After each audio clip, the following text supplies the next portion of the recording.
What's up, Mike Nowstalgia? Dave here with my 2025 Emmy nominations predictions. Of course, it's time once again to talk about who will be nominated for Emmys this year, who should be as well. Of course, this Emmy period is June 1st of last year through May 31st of this year. The nominations will be announced the morning of July 15th.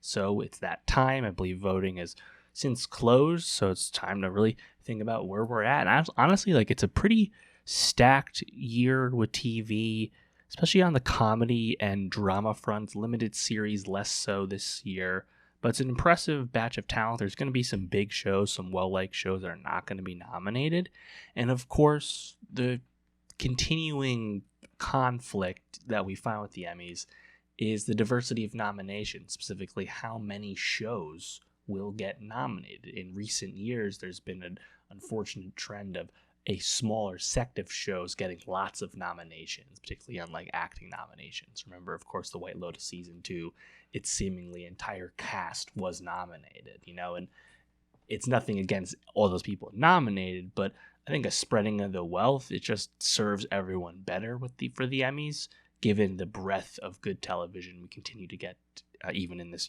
post-peak TV period, as TV production has slowed at least a little bit. There's still a lot of big stuff here across all the various streamers and networks. It'll be great to recognize more of it than we currently do. So we'll see how that goes. I'm not exactly holding my breath on some things. We'll get into that. Let's just kind of jump right in here. Let's go. We're going to go, category by category. So we'll do comedy, drama, and limited series. We'll do the series, the acting nominations, and call it there. So let's jump right in with comedy series. I think this one has a really, solid top, where you have the newcomer from Apple, the studio, alongside, a lot of stalwarts in this category, previous winners in this category, like Hacks, The Bear, Only Murders in the Building. I think The Bear drama comedy debate hasn't raged nearly as much this time around. Important to note that this is The Bear season 3, last year's season of The Bear being nominated, not the season we just watched that just came out. That, of course, will be next year. The Bear continues to do this with its schedule, releasing in June right after the cutoff. Either way, Studio, Hacks, Bear, Only Murders, I think are all there. Abbott Elementary, I think, is also there. Those are consistent. And I think for the rest of it, I think you have Apple's Shrinking. You have Netflix's big hit, Nobody Wants This. And then that last spot is probably the most up for grabs. I'm rooting for FX's What We Do in the Shadows, its final season. I hope it gets in there. I'm not confident, because I think there's a lot of, contenders to get in there. And maybe even knock off a Shrinking, who knows? But you have the new show, The Four Seasons on Netflix. You have Poker Face Season 2 on Peacock. You have The Rehearsal from Nathan Fielder and HBO. The English Teacher on FX, things that probably aren't going to get nominated, but Apple's Bad Monkey, the Vince Vaughn show. You have Emily in Paris on Netflix, very popular, right? So I'm going to keep Shadows in, but I'm not super confident. Obviously, I think really Studio, Hacks, and The Bear are the only ones that can really win, and I think the studio is by far the favorite in the comedy categories. That's where I'm at for this series. Comedy actress, kind of a similar, mode here. We're going to follow a lot of the same handful of series across categories here. You have Jean Smart for Hacks, the most recent winner. You have Io Debary, who also won before. Quinta Brunson from Abbott, who won for writing. Io's, of course, in The Bear. So those three are very solid, very safe. Any of them could win, but probably between Smart and Io once again. Then you have Kristen Bell, Nobody Wants This, newcomer to the category with this new show. And then that last spot, I'm not really sure. You have Natasha Lyonne for Poker Face. She, of course, has gotten love before at the Emmys. Selena Gomez, Only Murders in the Building, previous nominee. Then I think you have people that are maybe less heralded, but certainly in the mix, like a Tina Fey for The Four Seasons. I, of course, would love Natasha Demetriou for What We Do in the Shadows, but I don't see that coming. I guess technically you have Kathryn Hahn for Marvel's Agatha all along, but I'm not holding my breath there. I think Selena probably gets into that last spot, and Natasha Lyonne doesn't. I just don't know if there's enough Poker Face juice, unfortunately, despite the critical love for that show. So that's where I'll go.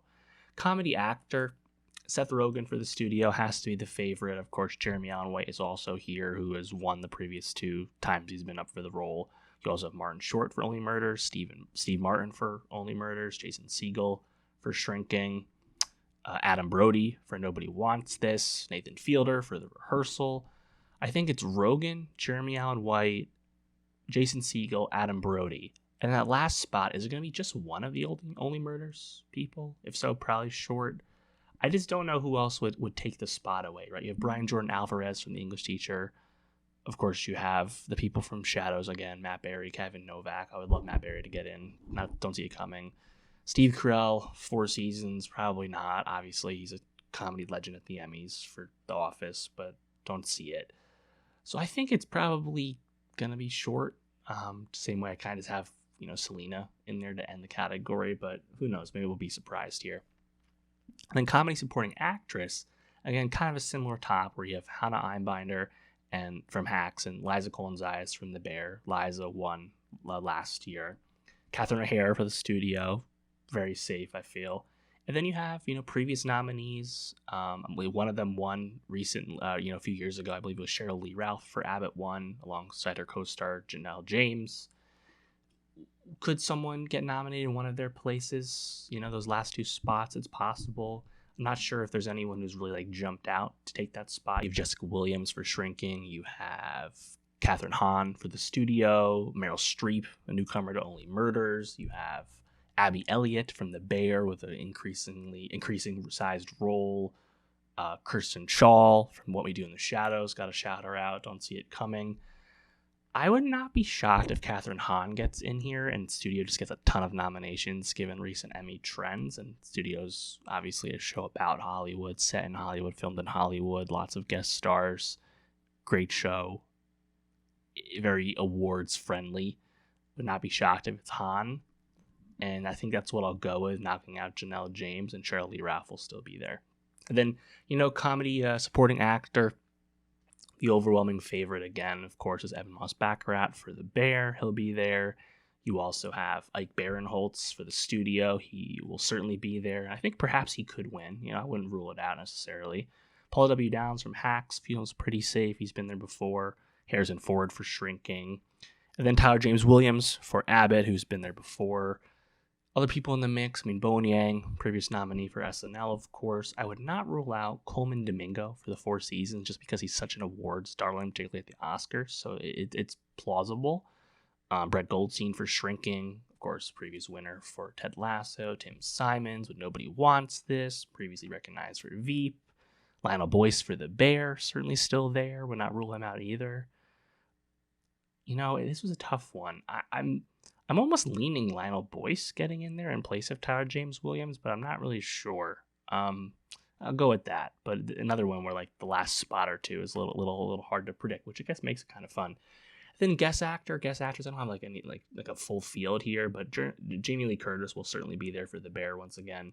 And then on the guest actor side of things, of course, John Bernthal from The Bear, and then probably a lot of studio people, right? I think of Bryan Cranston, Scorsese, Ron Howard, all those various guest spots makes a lot of sense. All right, now moving on to the drama categories. Drama series is an absolute bloodbath. I can't remember the last time it's been quite this steep with shows that have been previously nominated, that many of which don't even have a prayer this year, it feels. At the top, we'll start with who's safe. Of course, that would be Severance Season 2, The Pit, White Lotus Season 3, The Last of Us Season 2. Those are all in there. I think Slow Horses for Apple and its predictability and dependability is in there. I think Disney Plus's Andor is in there. And if for some reason Andor is not there, we have a big problem. I'll leave it at that. I think those are all there. So that's 1, 2, 3, 4, 5, 6. The last 2, you have Netflix's The Diplomat, and you have Netflix's Squid Game, which has remained an absolute massive cultural juggernaut as a series. That would be a very good top 8. And I think Netflix would, and actually, so it's great spreading of the wealth, right? You have 1, 2, 3 HBO shows, if you count The Pit there, 2 Apple, 1 Disney, 2 Netflix. It's pretty good. But there's a lot of stuff that's trying to get into this field. You have Hulu's Paradise, which seems to have more juice than I would have anticipated. You have the final season of The Handmaid's Tale on Hulu. I think The Handmaid's Tale has long since passed its expiration date as a series people care about, But we have to remember The Handmaid's Tale, with its first season, I believe was, or was it second season, was via Hulu, of course, the first streaming service to win Best Drama Series at the Emmys, beating Netflix to that punch. It's seemingly going to go out with a whimper here. I don't have it in. House of the Dragon season 2 from last summer, On the Outside. My Beloved Industry season 3, On the Outside. Yellow Jackets, a previous nominee in this category, On the Outside. The Boys, same thing. Bridgerton, no chance. Then you have a bunch of newcomers, like Landman, Department Q, Black Doves, Your Friends and Neighbors on Apple. I don't have any of them in. Also, I want to shout out Pachinko Season 2, which in a just world would certainly be in here, just like Industry, but it's not happening. What a wild category. It's so loaded. And of course, there's other shows you could throw in the mix here as well. But it's just very impressive what the field looks like, and it kind of trickles down to the acting categories as well. I will say, drama actress, for whatever reason, feels very thin, and I can't really explain it, but you have Bella Ramsey for The Last of Us, who I think they're in there, and that's despite the fact that Bella got some mixed reviews with this second season. The material wasn't the best, Bella wasn't the best either, but I think Bella will still get there given the profile of the show and the HBO backing. Kerry Russell for The Diplomats here, probably the favorite to win, and if anyone can take her down, it's probably Britt Lauer for Severance. Those two are definitely in there. I think Bella's in there. Then you're going to see a lot of talk about Kathy Bates for Madlock on CBS, like the revival series. I'm not picking it. I got to see that happening. I mean, that'd be wild to get a network nomination in today's Emmy landscape, but people are saying it. So we'll see, but I'm not with that. I got to see that happening. And then, so that leaves still 2 more spots. You have Elizabeth Moss for the final season of The Handmaid's Tale. She herself has, of course, been a Emmy darling between The Handmaid's Tale and Mad Men, of course. Melanie Lynskey for Yellow Jackets. Keira Knightley, Black Doves. Emma D'Arcy, House of the Dragon.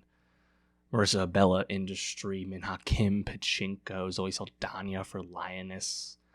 I don't know. I think probably one of Kathy Bates or Moss gets in, and I'm putting that last spot with Keira Knightley for Black Doves. I'm not quite sure why I'm there, but I'm there.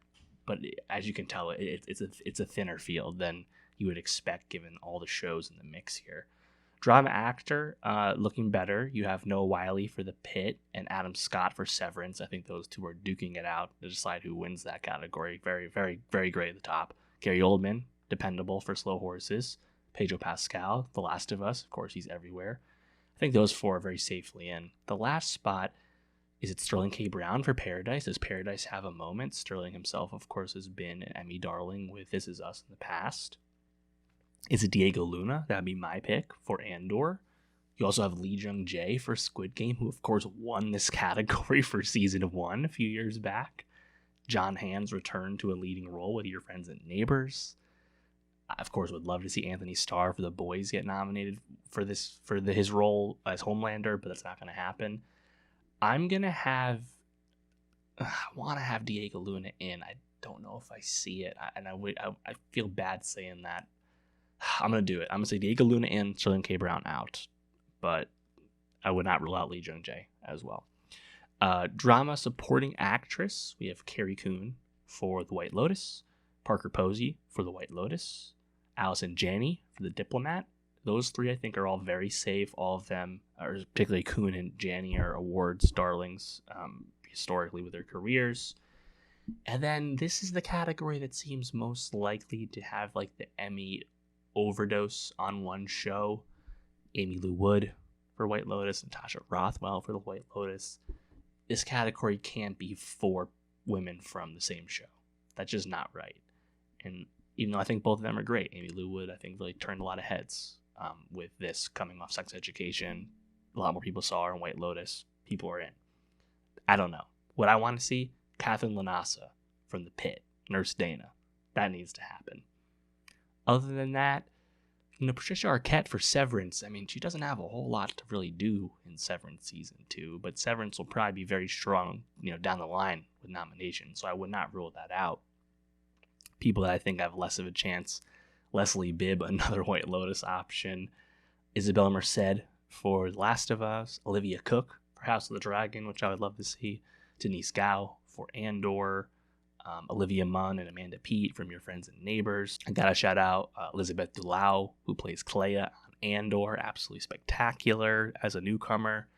So I'm gonna go with Carrie Coon, Parker Posey, Allison Janney, Catherine Lanassa, and Patricia Arquette. I'm choosing to not OD on White Lotus here, but don't want to get my hopes up on the other hand. Drama supporting actor seems a lot more set in stone here. We have Walton Goggins for The White Lotus, John Turturro and Tremel Tillman for Severance, Jason Isaacs and Sam Rockwell for The White Lotus. Sam Rockwell, of course, appeared to be a shoo-in to win guest actor in a drama series before we realized his role was bigger than we anticipated as we kept watching season 3. So he's definitely in this category. That would leave on the outside Jack Lowden for Slow Horses, Patrick Schwarzenegger for White Lotus, Patrick Ball from The Pit, Langdon, Stellan Skarsgård from Andor, who should be in here, R.I.P. Luthen. You also have Matt Smith from House of the Dragon, Christopher Walken from Severance, Ken Lung and Harry Lawdy from Industry. If it was up to me, Ken Lung is definitely in here alongside Skarsgård. I think if I was picking a winner too, I would pick Tremel Tillman of everyone here. I'm going to go with kind of chalk here, Goggins, Turturro, Tillman, Isaacs, and Rockwell, but a lot of other good options. And then for the guest categories, again, just some people top of mind. I think Caitlin Dever for The Last of Us as Abby, probably a shoo-in to win guest actress. And then guest actor front, someone kind of jumped out to me, I think, is Scott Glenn for The White Lotus. It's a true guest role, so we'll see. But that's the drama front. Very busy category, especially in the series field. Moving on to limited series. So limited series is incredibly top heavy and thin overall. You have Adolescence at the top, the bang on winner of this category, followed by The Penguin, which is a surefire nominee as well, and got some Golden Globe love earlier before Adolescence came out. So shout out to The Penguin. And then from there, I don't know, You have Say Nothing on FX, which would be a great nomination, critically adored. You have Black Mirror, its return for season 7, was it, on Netflix. You have Presumed Innocent from last summer on Apple. You have Dope Thief on Apple. You have Zero Day on Netflix, which got some mixed reception. You have Disclaimer on Apple, from Cuarón, which got incredibly mixed reception. You have Dying for Sex. You have Monsters, the Menendez brothers story. So that's kind of the pie here. I'm going to go with Adolescence and Penguin, obviously. I kind of have a feeling Disclaimer gets in here, which is a tough nominee, I feel like, given everything I've heard about the show. I'll have Presumed Innocent in, which I hope isn't wishful thinking. And then the last spot, does Ryan Murphy still have the juice? Does Ryan Murphy and Netflix get Monsters a nomination? Does Dying for Sex get in? I'm not really sure. I don't have a good feel for this category. I'll go with Monsters, but this is a tough one. And then, of course, in this category, you also have the TV movie nomination, and then limited series and TV movie performers are combined for all the acting nominations. So TV movie, of course, which is, of course, kind of a ridiculous designation here. But Rebel Ridge for Netflix seems to be the play for them. Mountainhead is the play for HBO. Bridget Jones, Mad About the Boy, the most recent sequel, is the play for, was it Peacock or Paramount, which is curious because, of course, that was a streaming release only in the States, but internationally, that was a very successful theatrical release. So curious. Apple has The Gorge with Anya Taylor-Joy and Miles Teller. I don't know. I think Rebel Ridge is going to win, but kind of a nothing burger category more often than not. At least Black Mirror isn't allowed to run episodes in that category anymore and just gets to be nominated as a series. I think that just makes more sense. Best Limited Series Actress, I think the overwhelming favorite will be the Globe winner, which would be Kristen Milioti for The Penguin. You also have Michelle Williams for Dying for Sex, Cate Blanchett for Disclaimer, Renee Zellweger for Bridget Jones, Lola Pettigrew for Say Nothing. That's what I'm going to go with for the 5, but I'm not sure. I think there'll be some surprises here, and I don't have a good feel. Actor, I think this one's a little easier to tell here. You have Colin Farrell for The Penguin, Stephen Graham for Adolescence. They're definitely in. You have Kevin Kline for Disclaimer, Cooper Koch for Monsters. And in that last spot, even if those guys are in, I don't have a good feel again. You have Jake Gyllenhaal for Presumed Innocent. You have Aaron Pierre for Rebel Ridge. De Niro for Zero Day. Brian Tyree Henry for Dope Thief. I feel like Jake Gyllenhaal's going to get in. And probably I'll stick with my Monsters pick and go Cooper Koch here and having Tyree Henry out. I don't know. This one's kind of rough. Supporting actress, I think, is a little bit more impressive. You have Erin Doherty for Adolescence, who I think is the overwhelming favorite. You have Jenny Slate for Dying for Sex. You have Deirdre O'Connell for The Penguin. Leslie Manville for Disclaimer. Christine Tremarco for Adolescence, I suppose. Ruth Negga for Presumed Innocent is also here. Kristen Milioti could technically get a double nomination with Black Mirror returning for the USS Callister sequel episode. I'll have Ruth Negga in and Manville out. I feel like Christine Tremarco will get in here for Adolescence, just given the heat on that show, which of course takes a supporting actor, where Owen Cooper is the overwhelming, locked in favorite to win for supporting actor. What a revelation. Then you also have Javier Bardem for Monsters, Reze Feliz for Penguin, Ashley Walters for Adolescence, Rob Delaney, Dying for Sex. I would really like to see Corey Michael Smith for Mountainhead. I'm not sure. I think he's in supporting. I'm not positive, but he would be a great selection. Peter Sarsgaard also for Presumed Innocent got a lot of attention. So I think I'll have Walters, Cooper, and Bardem in. I'll have Delaney in. I kind of feel like Reze Feliz as a newcomer is kind of on the outside, and I'll have Sarsgaard in his place. And of course, there's no guest categories for limited or TV movie. That's my Emmy nominations predictions. Obviously, a lot to wait and see with. I'm sure there'll be surprises. I'm sure there'll be an over-indexed show. Let me know, who do you want to see nominated? Who are you most rooting for? What show are you pulling for? Let me know. And of course, make sure you come back next week when these Emmy nominations are official, and I'll react to what the nominations actually are.